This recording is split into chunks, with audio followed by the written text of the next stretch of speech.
안녕하십니까. 머니올라 주말판이죠. 염블리의 비밀노트 시작합니다.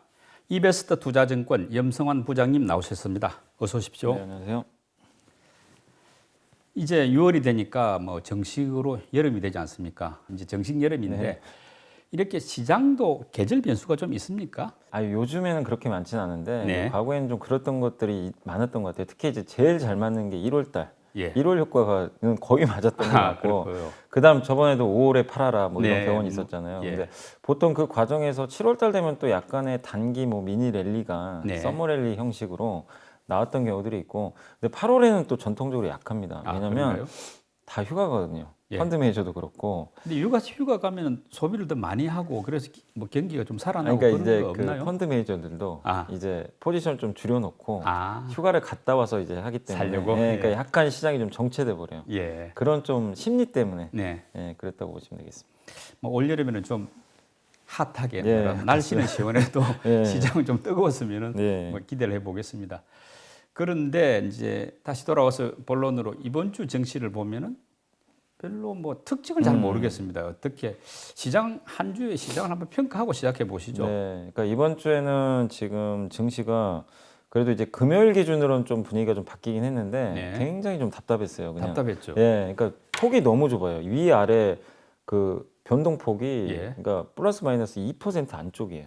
그러니까 그 정도로 변동이 없다는 얘기고 네. 그러니까 코스피 지수가 하루에 30포인트 움직이지를 않고 거의 한 15포인트 내외에서 굉장히 좀 그 이렇게 등락만 거듭하는 네. 그런 이제 거의 보합권 행보 네. 이렇게 보였다고 좀 보시면 좀 좋을 것 같고 그 배경은 역시 외국인들의 매도였던 것 같아요. 근데 그나마 다행이라고 할 수 있는 건 매도 강도는 점점 줄고 있어요. 네, 네. 그래서 이번 주에 한번 사기도 했거든요. 예, 예. 그래서 일단은 매도 강도가 준 거는 좀 긍정적인데 그 개인들이 좀 바뀌었어요. 예. 뭐냐면 장이 좀 지지부진하면 개인들이 예전에는 계속 샀잖아요.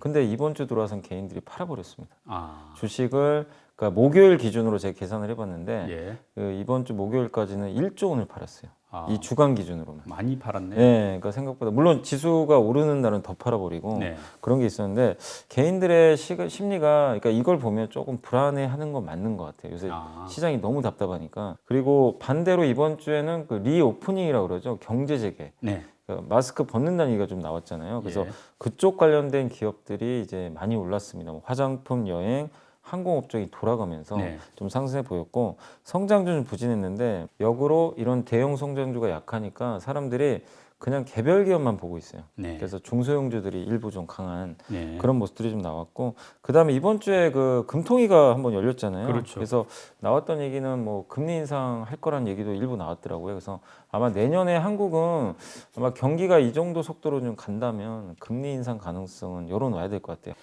예, 일단 총론은 들었고 이제 강론으로 네. 하나씩 나눠서 제가 꼭 질문을 드리겠는데요. 일단 증시 거래 대금이 많이 줄었더라고 이번 주에. 그러니까 예전에 뭐 하루 평균 거래 대금은 뭐 20조 원 이상이었는데 지금 11조 원대까지 떨어지는 날도 나왔고 1월 같은 경우에는 한 42조까지 갔더라고요. 네. 이 거래 대금이 이렇게 많이 줄어든 건 좀 좋은 신호는 아닌 것 같은데 어떤 의미가 있습니까? 그러니까 어쨌든 상승장이 오려면 네. 당연히 거래 대금이 늘어야 됩니다. 그죠? 근데 이제 거래 대금이 안 나오는 상태다 보니까 증시가 이제 아까도 말씀드렸지만 굉장히 좀 이게 지지부진한 흐름들이 나오고 있는데 특히 거래 대금하고 개인들의 심리가 거의 일치하거든요. 네. 근데 올해 1월 달에 말씀해 주신 대로 42조까지 갔을 때 주인공이 다 개인 투자자였잖아요. 그랬죠. 엄청난 매수를 했잖아요. 그래서 거래 대금 화랑이 나왔는데 지금은 이번 주에도 개인들이 1조를 팔아버렸거든요. 예탁금도 점점 줄고 네. 그러니까 개인들의 심리가 지금 시장에서는 좀 멀어지고 있어요. 그러다 보니까 전체적으로 침체를 양상 보이고 있고 사실 뭐 외국인 기관은 매매를 하긴 하지만 결국에 개인들의 비중이 워낙 크기 때문에 개인들이 돌아와야 되는데 네. 그러지 않는 이상은 좀 당분간 거래대금 감소 현상은 이어질 것 같고 실제로 그 수치로 말씀드리면 코스피 거래대금이 올해 1월 달에 26조였거든요. 평균이. 코스피가요? 예. 근데 지금 15조 원까지 떨어졌어요. 아. 한 40%. 예. 코스닥은 평균 15조 원이었습니다. 1월 예. 달에. 지금은 9조 원인데 예. 지난해 이 10조 원 밑으로 떨어진 게 코스닥이 작년 4월 이후 처음이에요. 항상 10조 이상이 유지했는데 예. 그 정도로 지금 증시에 역동성이 좀 떨어지고 있는데 근데 사실 이걸 또 반대로 생각하면 지금 누가 봐도 기간 조정 장세잖아요. 네. 근데 거래 대금이 줄어드는 거는 그렇게 나쁘다고 저는 안 봐요. 왜냐하면 조정받을 때 거래대금이 느는 건 결코 좋은 게 아니거든요. 그건 판단 이야기예요. 네. 그러니까 그래서 어쨌든 제가 봤을 때는 지금의 거래대금 감소 현상은 좀 자연스럽지 않나. 아. 근데 생각보다는 좀 많이 감소를 했기 때문에 그만큼 개인 투자들의 지금 투자 심리 자체는 굉장히 좀 불편하다. 이렇게 보여지고 코스닥 시장의 개인들의 심리의 바로 미터 중에 하나가 바이오주거든요. 네, 근데 요새 바이오주 얘기가 거의 안 나와요. 그렇죠. 방송에서도 안 나오고. 그러니까 뭔가 이슈가 없어요, 전혀. 아, 그래서 이게 아마 바이오주에 대한 관심이 식은 게 좀 예. 결정적으로 개인들이 또 떠나게 된 원인이라고 보는데 특히 좀 기업들 주가가 너무 안 좋습니다. 우리 한국의 코스닥 1등 기업이 셀트리온 헬스케어잖아요, 시총. 그게 올 연초 대비해서 25%나 지금 빠져 있고요. 그 다음에 개인들이 제일 많이 샀어요, 사실. 네, 그 다음에 2등이 코스닥에서 알테오전인데 네, 이게 2달간 30%나 빠졌습니다. 아. 개인들이 순매수한 거. 예, 예. 그다음 개인들이 순매수한 거 5위가 셀리버리라는 바이오 회사가 있거든요. 네, 이거는 무려 46%나 아, 주가가 급락했습니다. 그러니까 지수는 옆으로 가고 있는데 바이오주들은 기본 20% 이상 폭락을 하니까 개인 투자들이 지금 완전히 어떻게 보면 심리가 너무 안 좋죠. 네. 그래서 증시는 갇혀 있지만 활력을 잃었던 원인 중에 하나도 네, 이 바이오주들의 좀 약간 안 좋았던 영향이 좀 크지 않았나 생각하고 있습니다. 알겠습니다. 그리고 이제 지금 뭐 글로벌 정치 최대 이슈는 변수는 역시 미국의 긴축 이슈 아니겠습니까? 네. 근데 지금 3월 주택 지수가 13.2%나 오르면서 이제 연준의 매파들 목소리가 좀 커졌는데요. 이렇게 되면 6월 FOMC에서는 뭐 테이퍼링 이야기가 나온다고 봐야겠죠. 나올 가능성도 분명히 있긴 있어요. 근데 왜냐하면 또 4월달 FOMC 의사록에서 벌써 나왔잖아요. 언급이 됐죠. 예. 됐기 때문에 6월도 가능성은 있을 것 같긴 한데 그렇다고 그 테이퍼링을 언제 하겠다고 예고할 것 같지는 않고요, 제 생각에는. 네. 근데 나중에 의사록엔 또 나오지 않을까. 일부 이제 의원들이 또 테이퍼링 해야 된다. 예. 실제로 뭐 댈러스 연방은행 총재는 테이퍼링 논의해야 된다고 막 요새 언론 기사에 나오더라고요. 그분이 대표적인 매파입니다. 매파입니다. 그래서 계속 그런 얘기가 좀 요새 나오니까 네. 분명히 의사록에 나올 거는 같아요. 근데 네. 그걸 너무 걱정하실 필요는 없는 게 지금 연준도 딜레마에 빠진 게 지금 계속 그동안 주구장창 외쳤던 게 일시적입니다. 일시적입니다. 예. 걱정하지 마세요. 이랬는데 갑자기 바꿀 수도 없고. 그러니까 4월, 5월 달에 물가지표 딱 하나만 보고 그러니까 예. 4월 물가지표 있잖아요. 그거 하나 보고 아, 저희가 잘못 봤습니다. 이럴 수는 없거든요. 네. 적어도 6월까지는 봐야 돼요. 아. 그럼 그게 6월 데이터까지 나오려면 7월은 가야 되거든요. 예. 그래서 제 생각에는 일단 7월까지 확인 과정이 필요할 것 같아요. 그래서 9월 FOMC 바로 전에 네. 8월에 잭슨홀 미팅이 열리는데 그때 테이퍼링이 그러니까 빠르면요. 예. 그러니까 지금 시장에서 예상하는 가장 빨리 나오면 8월에 아마 그때 언급하지 않을까 실제로 이렇게. 근데 그때 언급을 안 하면 네. 올해 언급 안 할 가능성이 높다고 보시는 것도 좀 좋을 것 같아요. 뭐 제가 말씀드렸던 그 테이퍼링을 하자는 이런 식의 언급보다는 테이퍼링을 이야기할 때가 됐다는 그런 정도의 언급이 이제 막 6월부터는 나올 것 같다. 나올 가능성 충분히 예, 있습니다. 예, 그렇게 예. 보고 있어요. 지켜봐야 되겠습니다. 네. 조금 더 긍정적인 것은 미국의 10년물 국채 금리가 1.6% 초반, 1.5% 후반 이렇게 이제 왔다 갔다 하더라고요. 좀 안정적인데 네. 뭐 긴축 이슈가 계속되는 상황에서 이렇게 장기채 금리가 안정적인 것, 요거는 어떻게 봐야 됩니까? 좀 일단 여러 가지 이유들이 있을 텐데, 그러니까 일단은 이제 채권 금리가 사실 그동안 많이 올라왔잖아요. 네, 거기가 이제 그런 이유 중에 하나가 앞으로 경기가 분명히 좋아질 거다. 네, 이 기대감인데 반영을 했다는 거죠. 일단 채권 금리가 그때 1.7%까지 올라가면서 예, 예. 선반영했다라는 논리가 하나 있고, 그다음 두 번째가 뭐냐면은 최근에 그 인프라 부양안 아마 공개된 거 아마 아셨을 거예요. 그 네. 수치가 원래 그 민주당에서 얘기를 했던 게 2.3조 달러였거든요. 예. 근데 이게 수정돼 가지고 1.7조 달러로 줄어들어 버렸어요. 아, 그러니까 공화당하고 협상을 해야 되거든요. 예, 예. 이걸 줄였고, 그리고 백악관에서는 1조 달러까지도 얘기를 하고 있대요. 아. 아니 줄여가지고 더 예, 줄여가지고 예. 공화당하고 이제 타결을 하겠다는 건데 네, 네. 이건 뭐냐면 부양책 강도가 떨어지는 거죠. 예. 그러면 당연히 경기 회복에 대한 기대감이 좀 약화돼요. 아, 그럼 당연히 금리의 하락 요인이잖아요, 사실은. 그렇네요. 그래서 금리가 좀 약간 횡보하는 모습인 것 같고, 그리고 1조 달러로 줄면 당연히 그 국채 발행이 더 예. 줄어들 수가 있기 때문에 네. 이 채권 금리에는 좀 약간 내려가는 요인으로 네. 작용할 수가 있거든요. 이런 것들도 있고, 그리고 성장률로 봐도 하반기는 상반기보다는 좀 성장률이 둔화되지 않을까. 아, 그러니까 경기는 또 좋아지는 건 맞아요. 플러스인데 우리가 상반기에 20% 성장을 했다면 뭐 예를 들면 하반기에 10% 성장. 예. 이게 둔화되니까 모멘텀 면에서는 이거 금리가 올라갈 모멘텀은 아닌데 약간 이제 이런 인식들이 있잖아요. 예. 그러다 보니까 이런 것들이 좀 겹쳐가지고 금리가 내려가는 건 아닙니다. 예. 근데 긴축 이슈에도 계속 그냥 옆으로 횡보하는 네. 그런 모습들이 이제 이런 이유들 때문에 좀 최근에 좀 펼쳐지는 것 같은데 어쨌든 너무 오르는 것도 안 좋지만 사실 또 너무 내려가도 안 좋거든요. 네. 왜냐하면 이거 여기서 만약에 하단 깨고 급 나가잖아요. 예. 경기가 이거 생각보다 안 좋은 거 아니야? 아, 이런 또 그럴 수도 공포심이 들 수가 예, 있어요. 왜냐하면 그래도 시장이 버텼던 게 경기 좋아질 거야. 예. 이 기대감인데 이게 무너져 버릴 수도 있어요. 그래서 차라리 지금처럼 그냥 횡보하는 게 예. 시장에 좋고 그리고 기술주들한테도 좋은 거죠. 아. 금리가 안 올라가야 되거든요. 예, 예. 어쨌든 이 정도 선에서만 적응기를 거치면 저는 기술주들한테도 나쁜 흐름은 아니기 때문에 금리는 어쨌든 좀 횡보하는 게 지금은 좀 시장에는 도움이 되지 않을까 예. 생각하고 있습니다. 그리고 보면 이제 여러 가지 지표들이 경기 회복을 보여주기도 하고 여러 가지 약간 인플레 네. 우려가 나오는 이런 상황인데도 불구하고 시장에서는 뭐 나스닥도 그리 많이 빠지지는 않고 있고 잘 버티고 있고 아까 말씀대로 이제 금리도 뭐 안정세고 이게 이제 시장이 어느 정도 적응했다 또는 네. 다른 어떤 미래의 어떤 악재를 좀 선반영했다 이렇게 봐도 될까요? 네, 저는 뭐 선반영했다고 좀 봐야 될 것 같아요. 이번 주나 5월달 들어서 제일 강했던 섹터가 네, 여러분이 잘 아시는 의류, 화장품, 백화점, 면세점, 네, 여행, 항공입니다. 근데 보시다시피 우리 여행 안 가잖아요, 지금. 예. 바로 안 가는데 그 기업들이 가요, 그냥 주가가.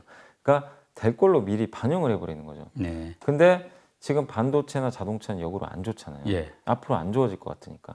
그러니까 어떻게 보면 좀 선행성인데, 그러니까 이거는 뭐 경제도 마찬가지인 것 같아요.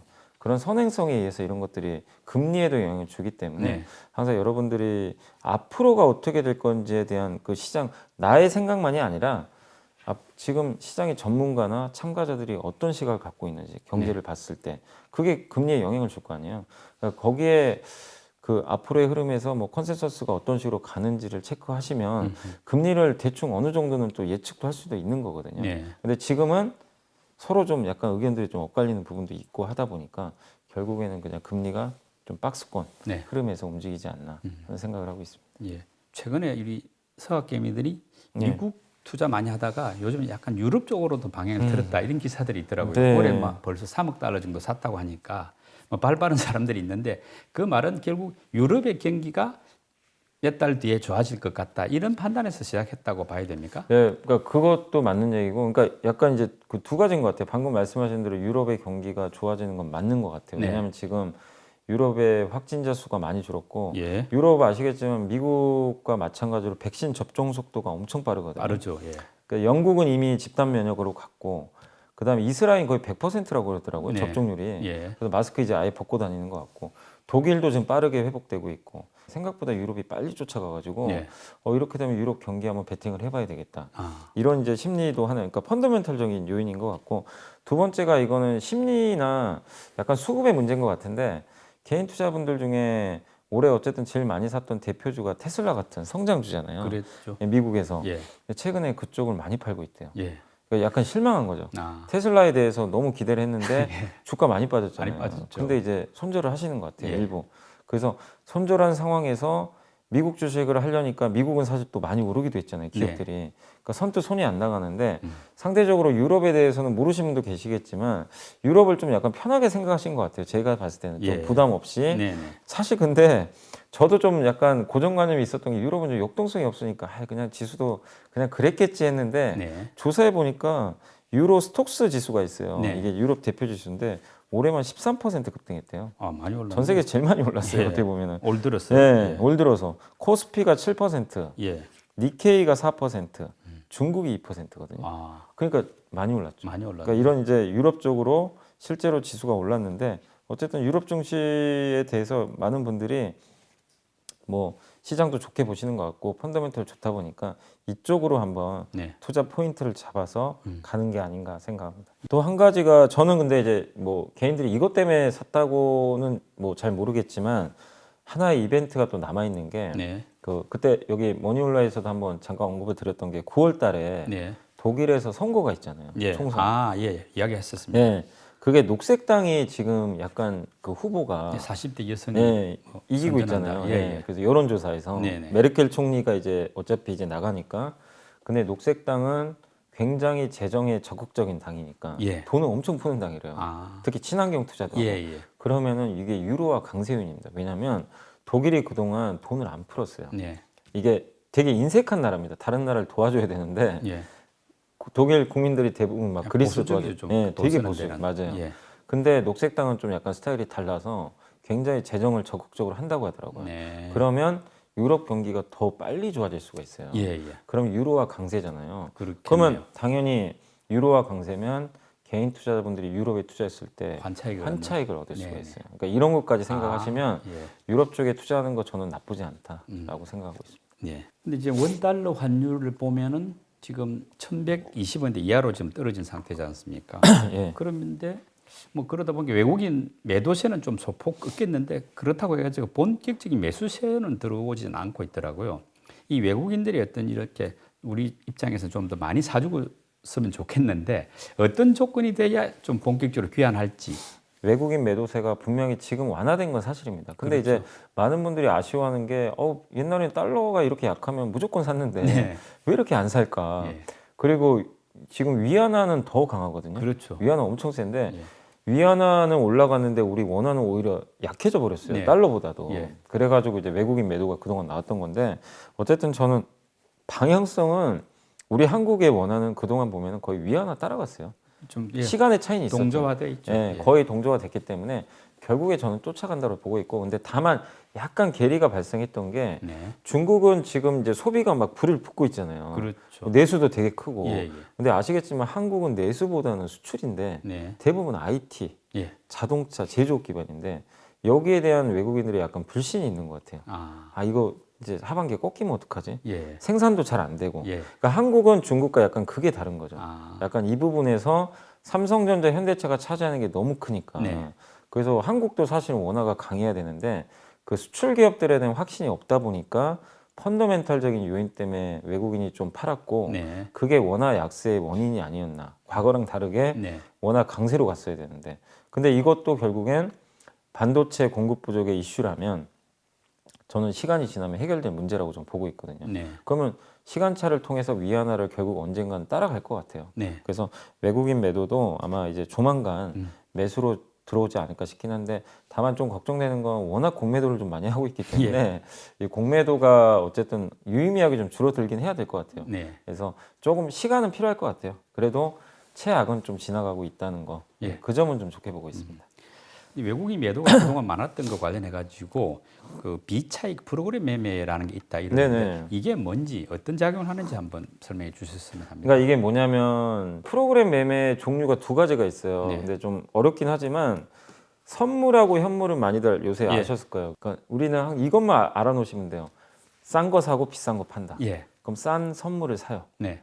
예, 그리고 비싼 게 뭐죠? 현물이죠. 현물을 판다. 그 가격 차이에서 음. 이 선물과 현물에 그래서 프로그램 매도, 그러니까 이거를 차익 매도라 그래요. 그렇죠. 뭐. 예, 가격차. 근데 두 번째가 뭐냐면 비차익. 네. 차익이 아니고 비차익은 선물하고 상관이 없고요. 예. 사실은 그 인덱스 펀드라고 있어요. 전 세계에 예. 지수를 추정하는 펀드들이 되게 많잖아요. 많죠. 우리나라에도 많이 있잖아요. 예. 코스피 200 추정하는 네. 펀드.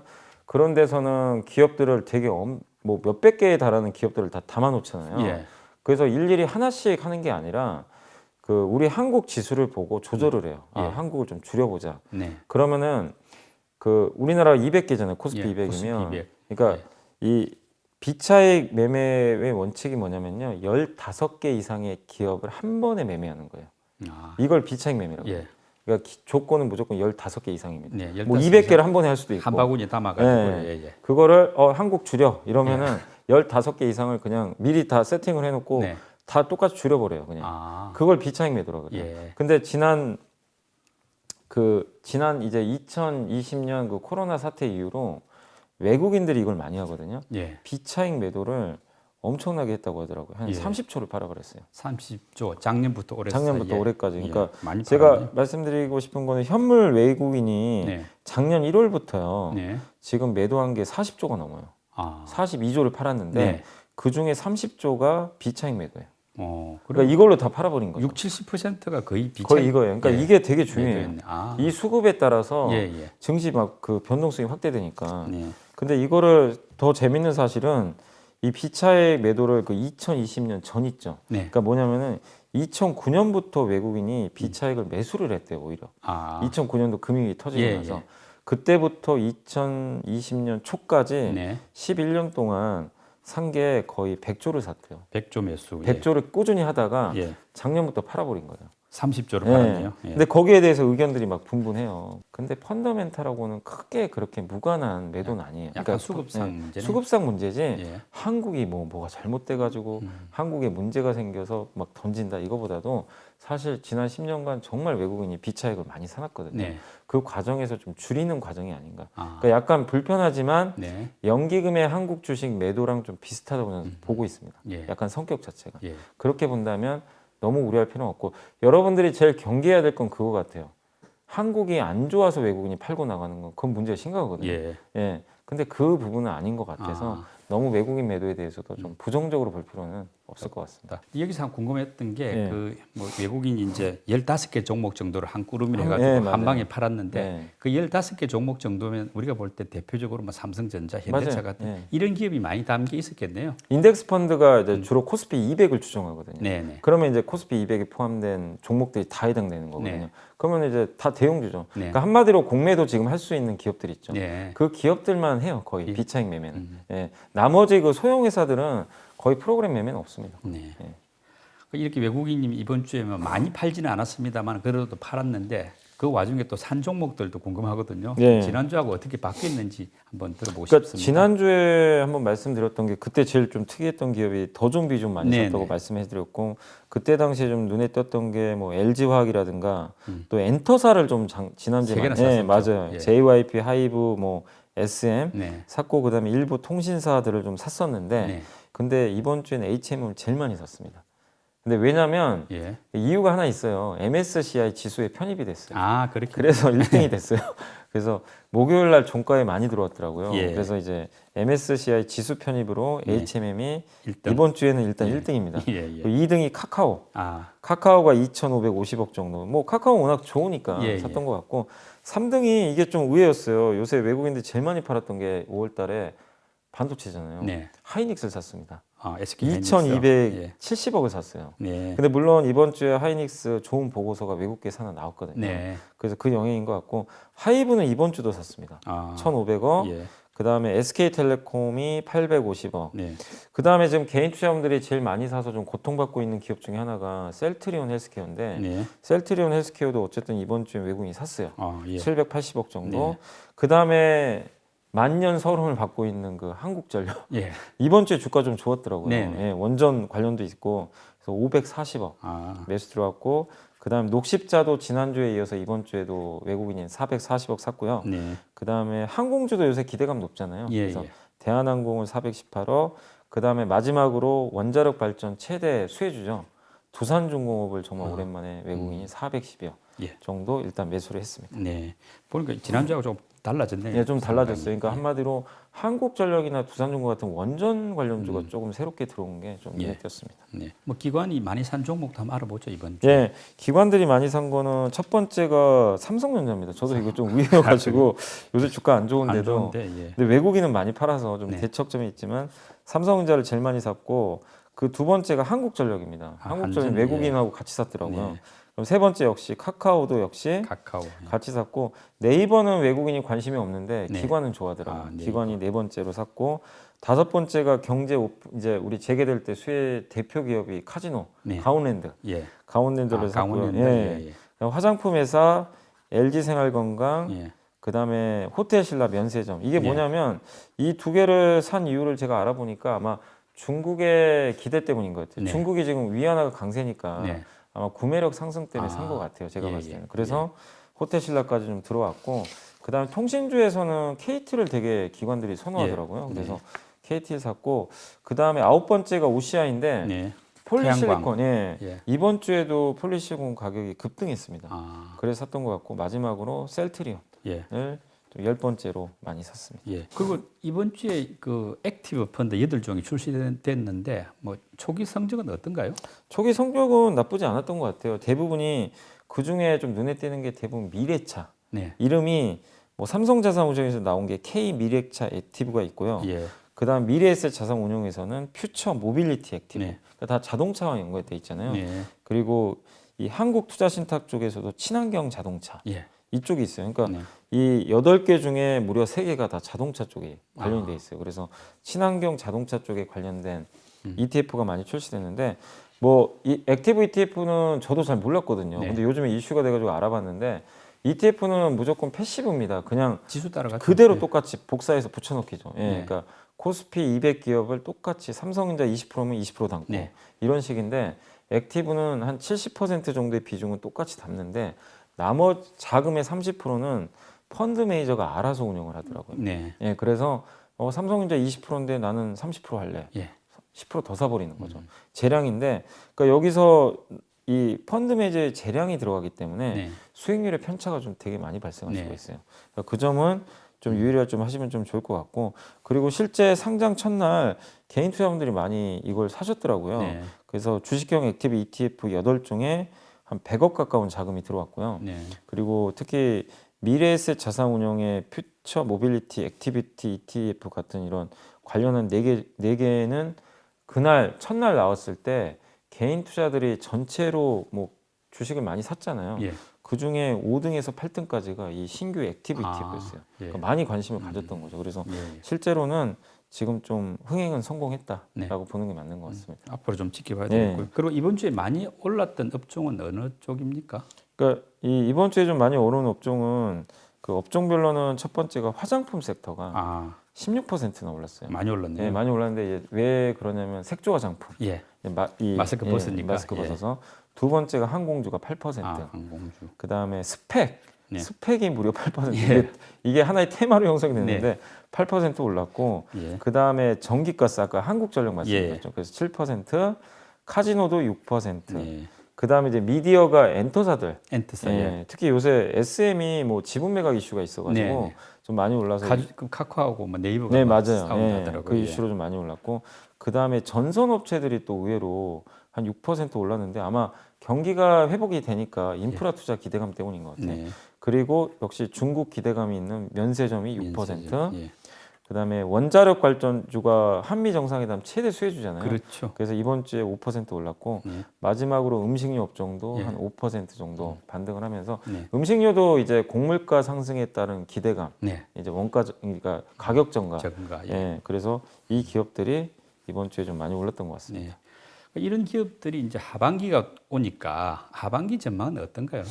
많이 이 올랐던 기업들은 업종들. 이제 근데 여기 나온 기업들은 대부분이 그 이 하반기에 우리가 경기가 좋아지고 마스크를 벗을 때 수혜받는 기업들이 되게 많이 포진이 돼 있어요. 네. 근데 저는 지금 주가가 좀 선반영을 하고 있다고 생각하거든요. 아. 그래서 막상 그런 것들이 정상화 됐을 때는 저는 분위기가 바뀔 수도 있다고 생각하기 때문에 네. 이들 기업 중에서 구조적으로 좋아지는 기업도 물론 있겠지만 네. 지금 6월까지는 저는 강하다고 생각하지만 네. 하반기에 진짜로 우리가 마스크를 벗었을 때는 오히려 저는 반대로 밀릴 수도 있다고 보거든요. 아. 그래서 너무 긴 거보다는 예. 한 달 정도의 관점에서 좀 짧게 대응하는 게 맞지 않나 생각하고 있습니다. 네. 네, 지금부터는 6월 첫째 주 증시 살펴보겠습니다. 주요 일정들부터 한번 정리해 볼까요? 그 5월 30일부터 네. 31일까지 뭐가 열리냐면